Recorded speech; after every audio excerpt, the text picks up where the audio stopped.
E aí galera, paz do Senhor, como é que vocês estão? Estão todos bem, com a graça de Deus? Que bom que você está bem.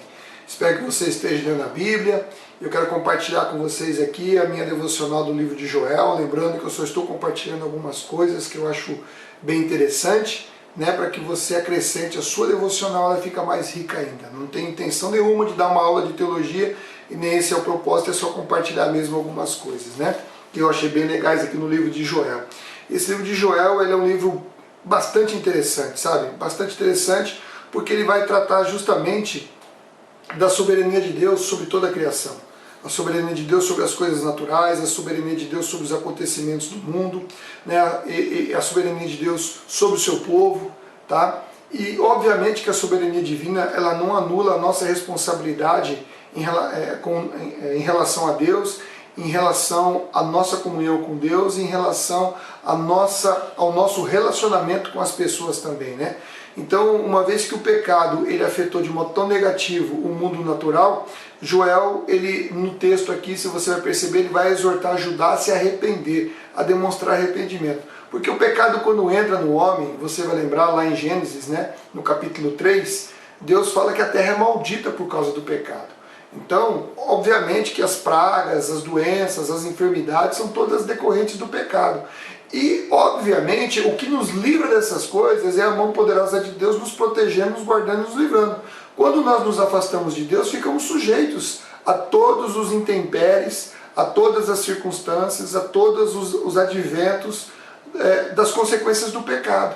Né? E quando nós ficamos sujeitos às consequências do pecado, nós perdemos a proteção daquele que é o único que pode realmente nos curar, nos livrar, nos abençoar.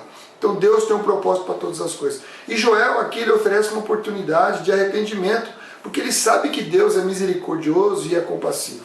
Né? Faz parte da natureza de Deus perdoar aqueles que se arrependem e que se voltam a Ele com o coração contrito e o espírito quebrantado. Então ele diz, voltem para o Senhor, o seu Deus, pois Ele é misericordioso e compassivo, lento para se irar e cheio de amor. Está lá no capítulo 2, no verso 3, isso é lindo demais. Né? Porém, ele chama atenção também aqui nesse texto da corrupção do culto.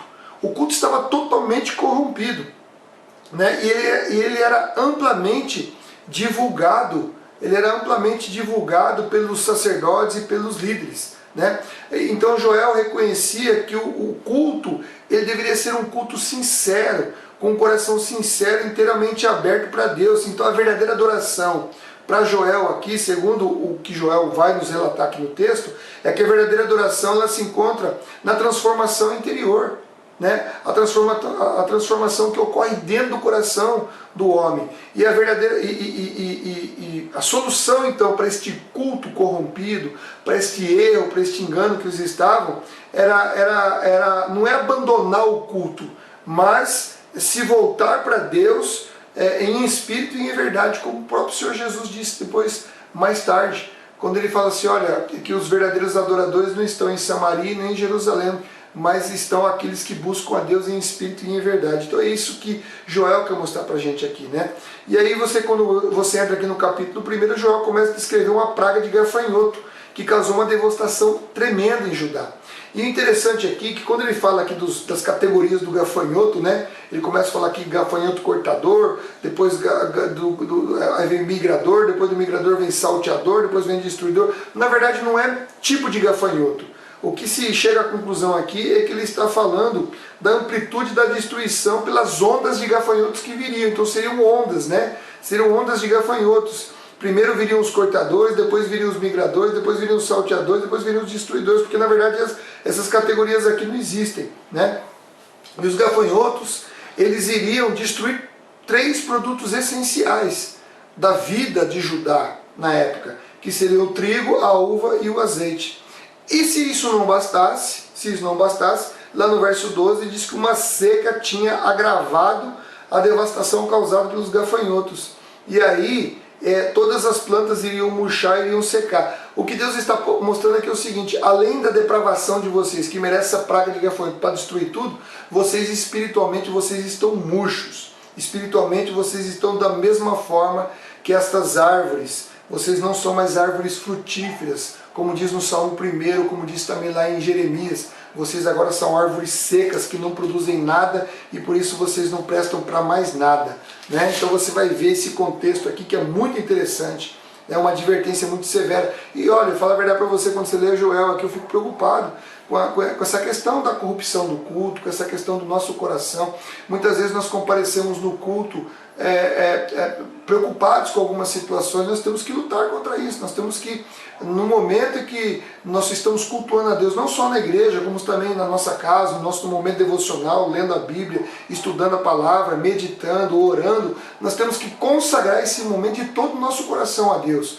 Porque se a gente fizer isso, preocupado com alguma coisa, interromper esse ciclo, nós vamos cair nessa mesma senda aqui dos israelitas. Porque aí você começa a entrar também numa senda de sincretismo, de misturar as coisas, achando que Deus vai aceitar a sua adoração. Não, Deus quer ser adorado do jeito dele, e não do seu jeito, e não do meu jeito.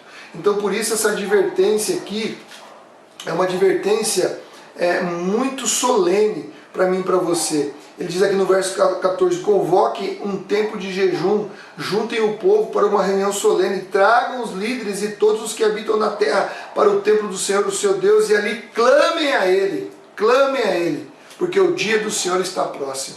Então é uma advertência aqui, porque esse dia do Senhor aqui, segundo Joel, havia um ensino muito errado lá em Jerusalém e lá em Judá, que o dia do Senhor seria um dia de bênção, um tempo de bênção para o povo de Deus, né? Porque eles entendiam que na verdade quem seria julgado seriam as outras nações, e eles ficariam de boa, eles aproveitariam de boa, e não é isso, porque na verdade o dia do Senhor aqui, que está se referindo aqui, Amós foi o primeiro que pregou sobre esse dia, lá em Amós 5,18, e nós vamos falar isso no nosso devocional. Né? Então era um equívoco muito grande eles acreditarem que o dia do Senhor seria uma ocasião de alegria, uma ocasião de festa, quando Deus interviria no mundo para poder julgar os inimigos e estabelecer o governo israelita sobre toda a região de Canaã e ampliar isso para o mundo inteiro. Então Amós ele já tinha advertido de que o dia do Senhor não seria um dia de luz, mas seria um dia de trevas, seria um dia de grande trevas, onde o povo que se rebelou contra Deus seria julgado por Deus. Os seus pecados tinham transformado o povo de Deus em inimigo de Deus. Né? Então aqui nós podemos perceber que o livro de Joel vai tratar dessas duas situações. Combina os dois conceitos. Ele combina o conceito de que o dia do Senhor será um dia em que o povo pecador será julgado, mas também é um dia de salvação para aqueles que ouvem e obedecem a Deus. Por isso que ele fala aqui que tem que se voltar para Deus, que Deus ele demora para se irar, ele é tardio em se irar e é pronto a poder restaurar e a poder perdoar as pessoas. Então é com relação a esse conceito aqui que ele fala. E lá no verso 11, quando fala que o Senhor está à frente desse exército, o Joel está dizendo aqui é o seguinte: olha, isso aqui não é por causa da natureza não, e nem por causa da mão do homem. Deus é que está trazendo esses gafanhotos como castigo, como consequência do pecado de vocês aqui. Então isso aqui é divino, é ira divina. Então aqui, olha, é uma horrenda coisa, é cair nas mãos do Deus vivo, como diz o escritor de Hebreus. Né? E lá no verso 13, Deus adverte, né, no verso 13, não rasguem as suas roupas em sinal de tristeza, rasgue o seu coração. O que Deus está falando aqui, porque o coração no pensamento hebraico, ele era o centro de todo o pensamento da fé e da vontade. Centro do pensamento, da fé e da vontade. Então o povo deveria ir além daquelas demonstrações exteriores de arrependimento, de chegar ali com pano de saco, com cinza na cabeça, chorando. Não, ele devia ter evidências interiores. Ele devia ter transformação, mudança de rumo, mudança de mente, metanoel, conforme Paulo escreveu. Né? Não vos conformei com o mundo, nem com o que não é, mas antes renoveis a vossa mente para experimentar o quão bom e agradável cumprir a vontade de Deus na sua vida. Então aqui eles deveriam contar sim com o caráter misericordioso de Deus, porque ele, na verdade, é a única esperança que o povo tinha. Mas isso exigia que houvesse algo interno, uma mudança interna. E Deus é aquele que sonda os corações e conhece. Não adianta chegar ali com carinha de não vai ganhar nada. Não vai ganhar nada, vai se lascar, porque Deus conhece o interior. Deus disse lá em Jeremias, você se lembra? Enganoso é o coração do homem, desesperadamente corrupto, quem o conhecerá? Mas eu sou o Senhor, aquele que esquadrinha o coração e prova as intenções. Então nós temos que tomar cuidado. E aí Joel, aqui em tom sarcástico, ele diz aqui, quem sabe se vocês se arrependerem, quem sabe, né? Se vocês se arrependerem, Deus pode mudar esse panorama, porque Joel está falando da soberania de Deus. Deus é soberano nas suas ações e o homem não tem condição nenhuma e em nenhuma circunstância de mover a mão de Deus. É um engano as pessoas acharem que podem mover a mão de Deus, porque se nós pudéssemos mover a mão de Deus, então Deus não era soberano, soberano somos nós, porque você ora, você fala e Deus vai lá e move a mão dele. Não, esquece. Deus é soberano, Deus escreveu a minha e a sua história, compete a mim e a você colocar o nosso coração diante de Deus, para que as nossas orações, para que as nossas ações, para que os nossos pensamentos, para que as nossas intenções sejam em consonância com a vontade de Deus. Nós devemos orar concordantemente com os propósitos de Deus. Orar concordantemente, para quê? Para que não haja frustração, para que não haja tristeza, para que não haja confiança. Como diz aquela música, se Deus curar, Ele é Deus, mas se não curar, continua sendo Deus. Se Deus fizer, Ele é Deus, e se não fizer, continua sendo Deus. Eu não adoro a Deus pelo que Ele faz, eu adoro a Deus pelo seu caráter, pela sua integridade, pela sua santidade, pelo que Ele é para mim e para você. É por isso que nós adoramos o nosso Deus. Amém? Aqui lá no verso 18 do capítulo 2 até o 3:21, Joel ele focaliza o juízo divino sobre Judá e sobre Jerusalém. E desse ponto em diante, o livro começa a descrever a promessa de restauração se o povo se arrepender. O que de fato não aconteceu, porque você conhece a história e eu também, e nós já vimos essa parada em outra oportunidade. Lá no verso 28 a 32 ainda do capítulo 2, nós vemos que o profeta olhou além da sua época no dia do Senhor, né? Como eu já disse aqui, já tinha explicado, ele olhou além da sua época quando ele disse que o Senhor derramaria seu espírito, né? E Pedro menciona o Joel justamente lá em Atos capítulo 2, do verso 16 ao verso 21. E quando ele fala derramar o Espírito sobre todo tipo de pessoa, é que no passado, na época de Joel, você sabe disso, já falei também, que na época de Joel, o Espírito de Deus ele era concedido apenas a alguns indivíduos em circunstâncias especiais, para propósitos especiais, como no caso dos juízes, como no caso dos sacerdotes, como no caso dos reis, dos profetas. Então, só em ocasiões específicas e determinadas. Porém, iria chegar o tempo em que Deus derramaria o seu Espírito em todo o povo, não obstante o sexo, a idade e a condição social, ou seja, isso iria se cumprir. Houve um cumprimento parcial ali, aliás, cumprimento parcial não, na verdade Moisés desejava que o Espírito fosse derramado sobre todo o povo. Você vai ver isso lá em Números 11:29, quando ele diz para Deus que está cansado, não aguenta mais, e Deus tira do Espírito de Moisés, não tirou o Espírito, tira do Espírito de Moisés e coloca nos 70 anciãos.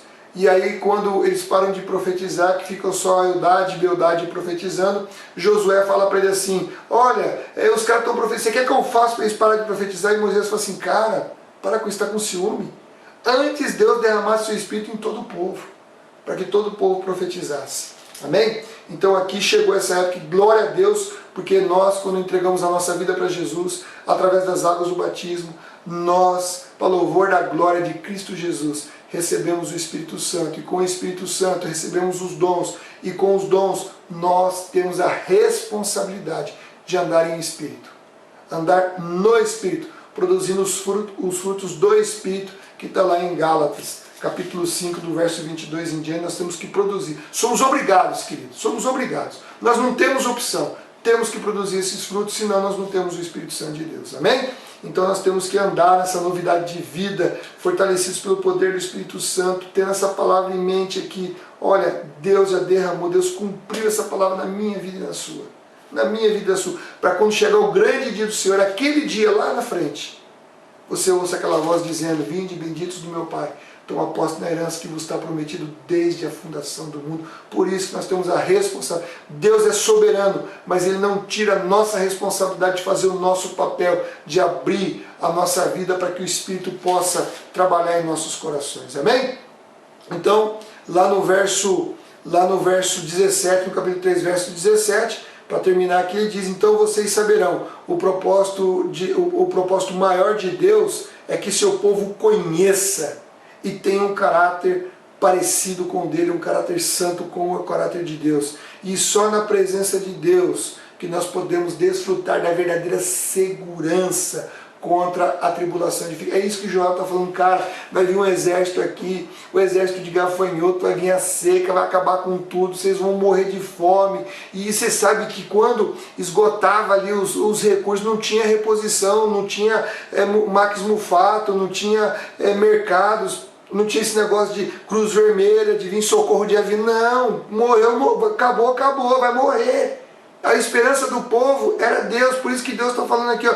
Então vocês saberão, então volta para Deus, conheça Deus, vá atrás de Deus, e Deus vai responder satisfatoriamente para vocês através de uma restauração, porque só temos segurança na presença de Deus. É igual essa pandemia, que adianta todo máscara, álcool em gel, cara.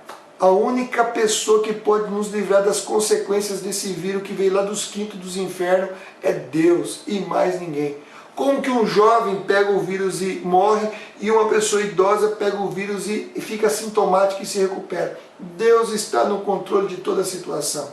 Se nós não estivermos na presença de Deus, meu querido, nós estamos no sal, como diz um amigo meu. Amém? Então Deus abençoe sua vida, que você possa tirar bastante lição aqui desse livro de Joel. Leia ele, é extremamente produtiva essa leitura e você vai compreender um monte de coisa, tá bom? Então se você curtiu, dá o seu like aí. Se você não é inscrito, se inscreva no canal, acione as notificações, dá uma moralzinha pro canal aí, beleza? E divulgue.